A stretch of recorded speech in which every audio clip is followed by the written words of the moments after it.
everyone, this is my activity video for today. This is our topic about of my expectation for beauty care in Cebu. One expectation for individuals undertaking the beauty care in Cebu course is to gain proficiency in a wide range of beauty care services, including manicures, pedicures, facials, body massage, makeup application, and more.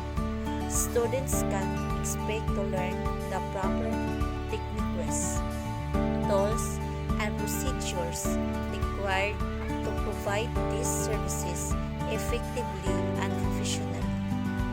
Another my expectation is to develop a strong foundation in hygiene and sanitation practices, essential for the beauty industry. Students will learn the importance of maintaining a clean and sanitary work environment,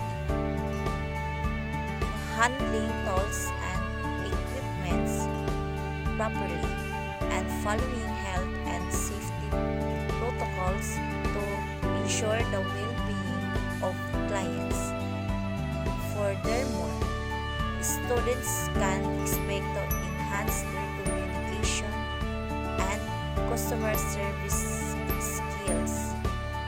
The course may include training on how to interact with clients, understand their needs and preferences, and provide personalized beauty care services to ensure customer satisfaction